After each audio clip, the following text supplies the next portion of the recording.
Welcome back everyone to the studio of Hala Kuwait, and now it's time for us to meet our esteemed guest, Dr. Karim Mohamed Saad, MD General Surgery. How are we doing today? I'm fine, thank you. I'm very honored to be on the show and very honored also to be on the national TV. The honor is ours, of course, Doctor. Thank you so much.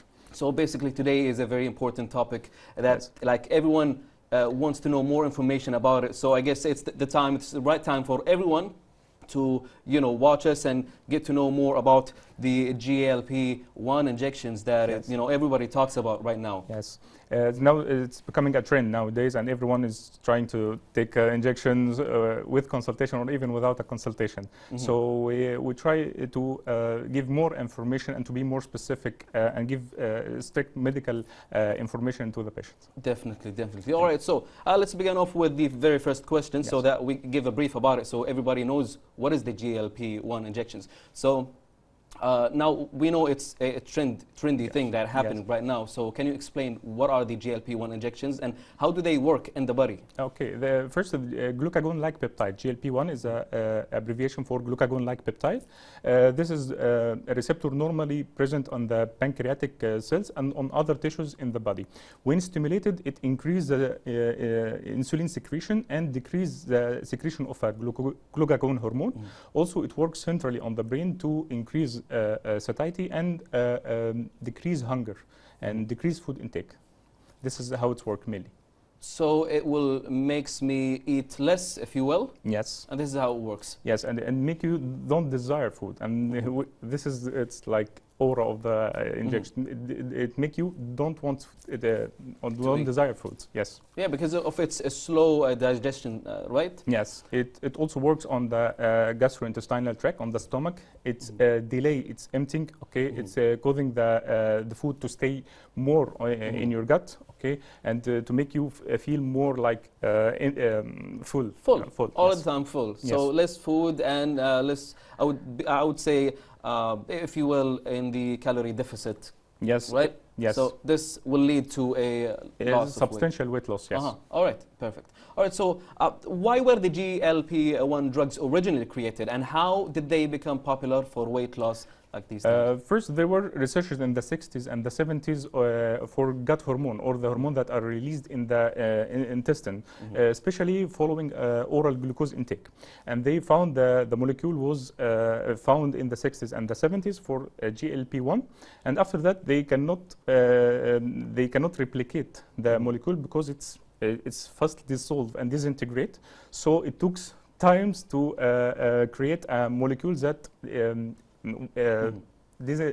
it's hard to disintegrate, and long half-life. So you can take it once per day, and even after that, the recent drugs once per week. So even after 2005, they start originally and got the FDA approved for use in diabetic type 2 diabetes. Okay, and after that they found that it caused substantial weight loss, and then after that they try to commercially use it for weight loss. It makes sense now, but now it's I would say more safer to take. Yes, it's more safer to take. They are long half-life, and they done a lot of researches, and they come with new drugs with newer composition and newer and lesser side effect. Okay. Yes. Fair enough. Fair enough. And now let's talk about the main benefits that people notice after starting these injections. The first benefit is for type 2 diabetic patient. They show a great glycemic control.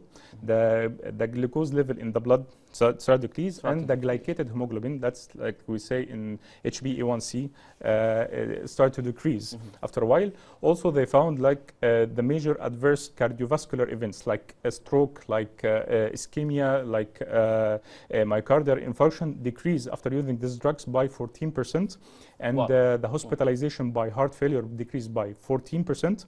Also, overall mortality for type 2 diabetic patient decreased by 12%, and also the overall problem from the kidney for type 2 diabetes decreased by 17%. Wow. This is great result. Also, they found this lowered the cholesterol level in the body, the serum lipids, visceral adiposity, which that have a lot of patients, a lot of people people have a problem. Also, inflammatory mediators in the body, you know, like it's called like CRP and ESR, and this inflammatory mediator also slight to decrease after using this medication. So, Dr. Karim, like, it's not only weight loss, it's a lot of benefits. Yes, it's a lot of benefits, and that's why it's also it's wide range of use, not only for weight loss. But the most important thing is to choose the type of patient, the exact type of patient who will benefit from this injection. Yes. See, this is why this episode is very important, and you know, most of us and the people around us know about these injections through social media, and you know, the only benefit that they know is the weight loss. Yes. You know, so and now after like your information, I mean, now I know how, you know, this type of, or the brand of the injections, or the GLP-1 is useful actually overall, not only for weight loss but for many different things. So basically, now you mentioned it's been done, or the research has been done since the 60s, something like so. So there has to be different types of injections, brand, if you will. So they must differ from each other, right? So technically, yes. Basically, they all have something in common, which is the mechanism of action. They all like mainly a GLP-1 receptor agonist. That means is bind to this receptor mainly, but they differ in some in the composition, in the molecule composition, the half-life. So some drugs can be taken once per day, other drugs can be taken once per week. Okay, otherwise the composition and the lesser side effect. The newer drugs have also they not only GLP-1 agonist but GIP-1 or GIP agonist. That means it's dual receptor, so it decrease more weight. They cause more weight loss. Like more efficient. More efficient for weight loss. And also for diabetic control. But overall, some drugs are FDA approved for diabetic control or for type 2 diabetic patient, and some drugs are FDA approved for weight loss. But they are interchangeable, you know. Yeah, we can use some for targeting both patients. Like if I have a patient with type 2 diabetes and he's overweight, I can use this drug, or I can use this drug. And also we have to report and see the response for the patient, and response to the drug, to if he has side effect, and to choose the right drug for him. So there has to be some sort of consultation. Yes. You can't go out there and just buy the injections yourself and do it. This is bad. You should not do that. There has to be some consultation. Yes. Now let's talk about the results. Now, how fast people usually start seeing results after taking the injections? Actually, it's pretty fast. Yani, some patient see the result on weight loss and diabetic or glycemic control in only 2 or 3 months. And there are further benefits over subsequent months. And when you take it over a long period of time, you see more results. But first, you can see results from 2 to 3 months. And doctor, like, are there any cons for using it for a longer period of time? Yes, over the long period of time, it produces more results. You can lose. There are a range of weight loss ranging from 8% of total body weight up to 20% of the total body weight if you use it for a longer period, up to 2 years or even more. They argue, the companies for producing this drug, they argue like obesity is a chronic disease. So you have to take the drug for a longer period, like chronic illness, like diabetic, like hypertension. So these drugs, usually they arguing you don't have to stop it. But we are arguing like doctors, it's not applicable to everyone. And this is not the right thing to do. All right, fair enough. Well, you heard the doctor. Yep. So, can anyone take the GLP-1 injections, or are there like specific conditions that make them risky? For example? There is contraindication. Some patient, you don't have to take it at all. Contraindication, or like we say in medicine, absolute contraindication is a patient who has a history, personal history or family history of medullary thyroid carcinoma. It's a specific type of thyroid cancer. Also, what's called multiple endocrine neoplasia syndrome. This is syndrome causing multiple cancer throughout the body. So if the patient has this syndrome or have a history, family history of this syndrome, it's contraindicated to take the injection. He and his family. It's absolute contraindication. Also, pregnant females and breastfeeding females, or you have any allergy to the composition of the drug. Also, we have some to be cautioned or better to be avoided in some cases, like if a patient has, like we say, gastroparesis, that's called the paralysis of the stomach. The stomach doesn't empty its content smoothly or fast. If a patient has this problem, it's better to avoid the drug. Also, if it has a major surgery to the gastric or the intestine, it's better to be avoided. Also, if he has a history of what's called pancreatitis, inflammation of the pancreas, it's better also to be avoided. Have gallbladder stones or stone in the, like we say, in the biliary tree, or what's called obstructive jaundice, it's better to avoid. And also, if the patient has what's called diabetic retinopathy, that's mean a problem in his eye, or the retina of the eye, because of the diabetes, it's better to avoid the drugs. Wow. So again, this is why we have to do some blood tests and some consultation beforehand. You know. Yes. Yes. Yeah. Definitely. It's not for everyone. It's yes, it's not for everyone. You have to consult a doctor beforehand. Yes. And like, is there like any specific blood test or anything to do? Yes. First, before taking the drugs, we first do like we say more labs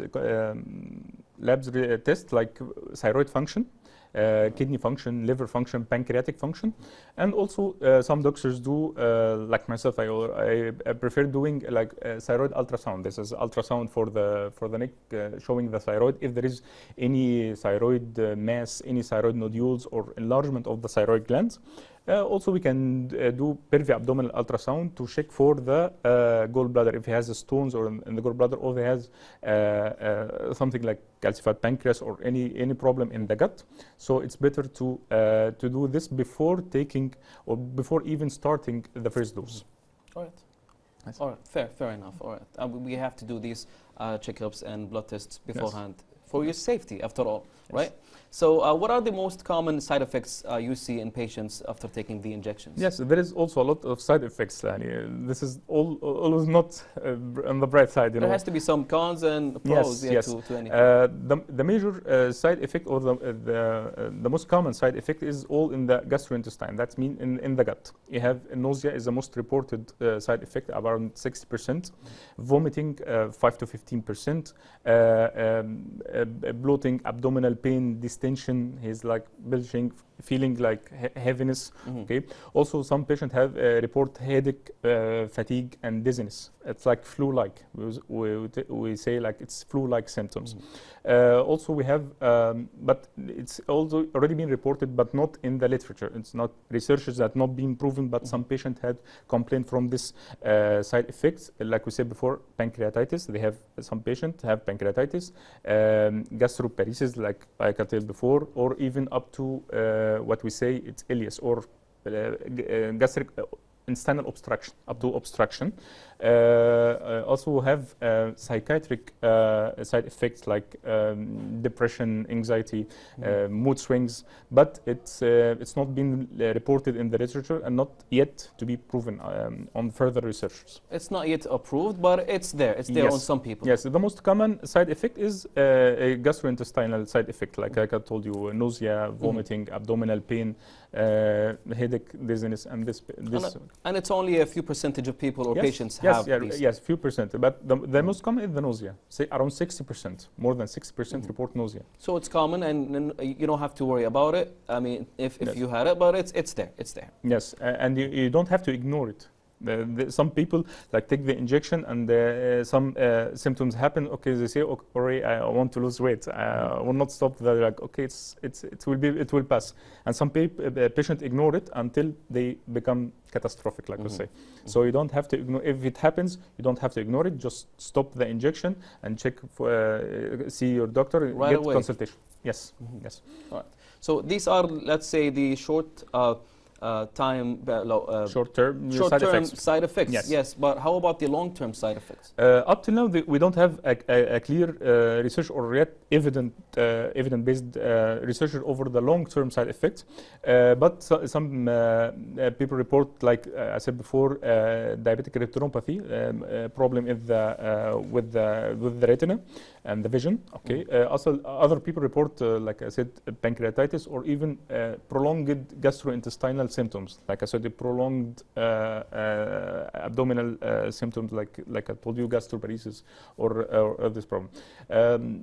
Cancers or pancreatitis or any problem in the pancreas or cancer is not yet been scientifically or backed by evidence. We don't have still that. Maybe in the years to come we will have a great evidence, or pro or cons. We don't know. In the future, maybe we will have an easier ways for weight loss and also solving all the other problems that we face. Yes, we get to know more about or understand more the mechanism of the disease, of the obesity, because obesity is a disease. That's a problem. Obesity is a disease.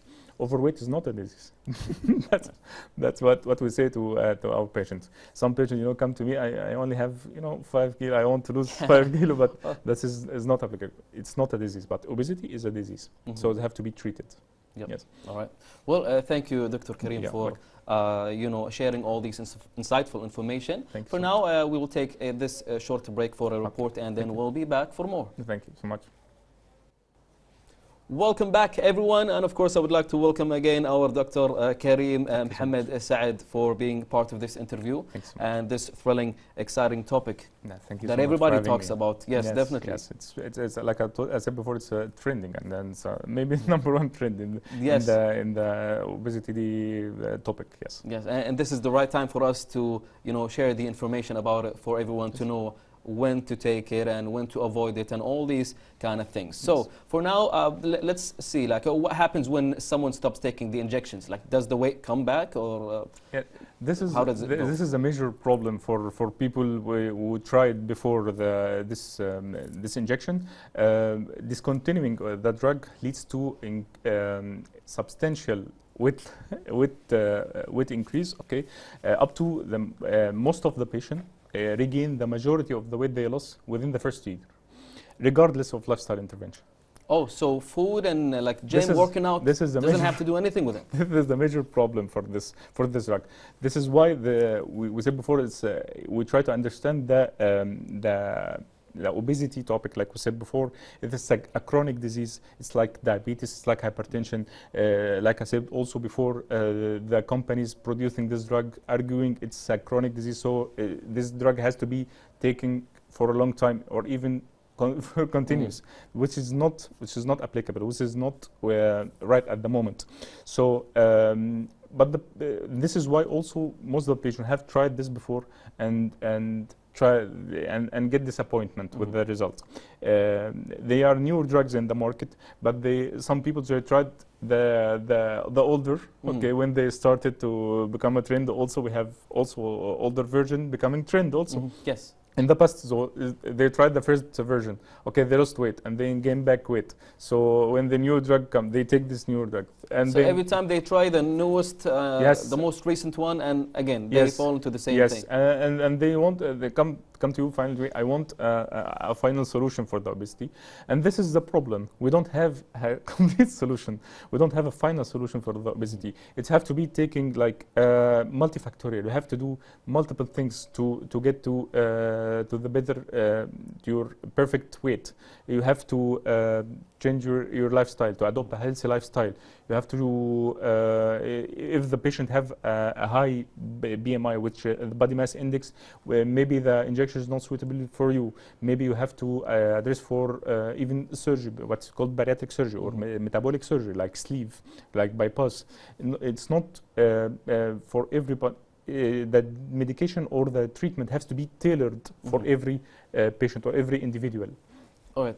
Now, there's something that I want to take note of. Is that some people take the injections for only like we mentioned earlier, like 5 kilos or something like so. They don't have any problem, but they just want to lose weight quickly. Now, do they actually return, let's say, again, a huge amount of their weight back, or it's only yes, those or maybe with if the they illness? already like if you argue or about this example here, where if a patient have 5 kilo of excess, okay, he wants to lose weight, so he take the medication. After stopping, like we said before, it's like increase satiety, okay, and decrease hunger. After you stop these hormones, okay, there is increase in hunger.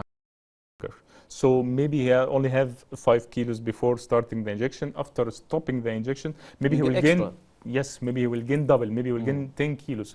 Why? Because after stopping the drugs, you will have, you know, your hunger will increase. You will have, like we say, want more food, more sugar. that's the problem. The IC food diet. Yes. You see food, you eat. You eat it. Yes, I see food. That's the problem. That's with obesity. You don't have. If you have obesity, so you have to take it. Not for everyone.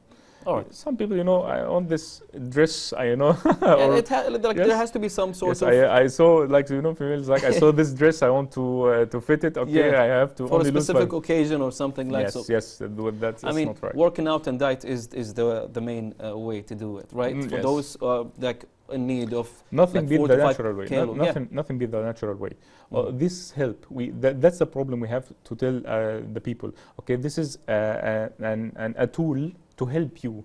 It's not to replace the diet nor the exercise. This is only a tool to help.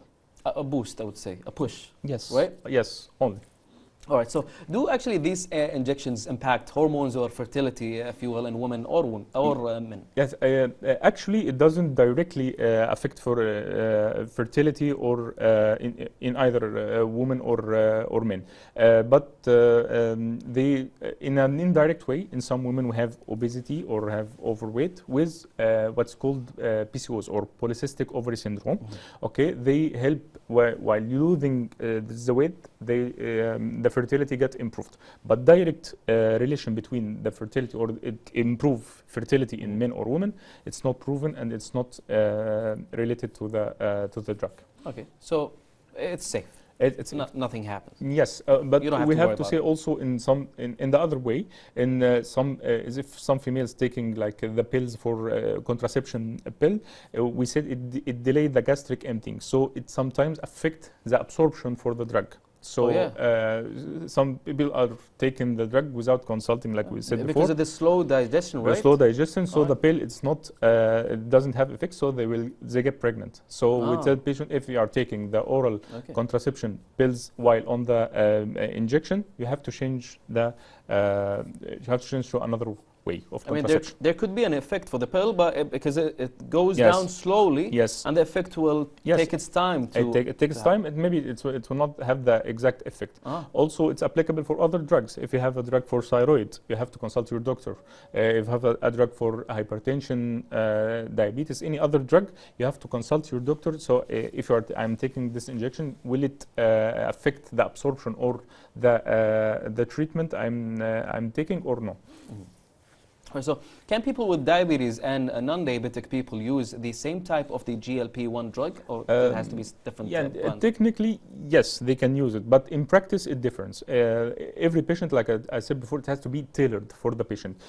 Some drugs are FDA approved for diabetic use, for type 2 diabetes, not type 1. Other drugs have the FDA approved for weight loss. So first we have to see the patient. He has combination of two. He has a type 2 diabetes of overweight. His response to the drug have a side effect.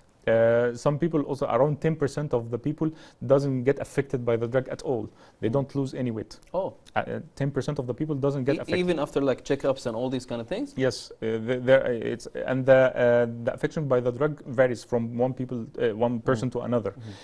Some people maybe lose, like we say, 12% of his total body weight. Others may lose 18%. What the difference, we still don't know. We still don't have exact research about which one will be affected by the drug and which one will be affected most by the drug. All right. Right. There's no specific reason. It's just a human mechanism, right? Yes, how it works. And try and error, like we say. We try. Okay, you lost weight. Okay, you didn't get any side effect of the patch, so we're gonna continue the drug. We continue, or maybe try something else, another method, probably. Yeah, you have to. Like I said, it's only a tool to help. So you have to adopt a healthy lifestyle. You have to eat healthy food. You have to exercise in addition to the drug. Yes. All right. So, doctor, what's your advice for someone thinking about starting the GLP-1 injections but feeling unsure about the risks? I mean, we mentioned a lot of risks so far. Yes. First of all, you have to seek medical advice. Okay, you have to check first with your doctor. You have to check what's your BMI, your body mass index, because there is some use for this drug, not for everyone. Like we say, if a BMI above 30, this is the indication. This is obesity. We can give the drug. Okay, if it's above 27 with comorbidities like cardiac problems or cardiac events, we can use this drug.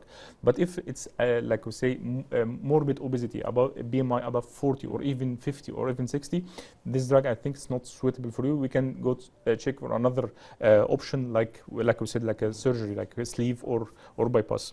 Also we have to do some tests, like I said before, labs and ultrasound, and check if a patient had a problem, diabetic, history problem, and all these kind of things. Yes, you have to check with maybe his endocrinologist. Definitely. For the diabetes, and even we give only this drug for diabetes and weight loss, or we have to give another combination, or even in combination with insulin. It's like I said. Again, it's all done through consultations and all these kind of things to be safe. And of course, you have to visit the doctor before doing anything. Well, thank you so much, Dr. Karim, for being part of this interview and sharing with us all these insightful information about this very important and trendy topic. Thank you so much, and it's been an honor to be on National TV. Thank you so much. Thank you. All right, dear viewers, and for now, we will take a quick break and we'll be back.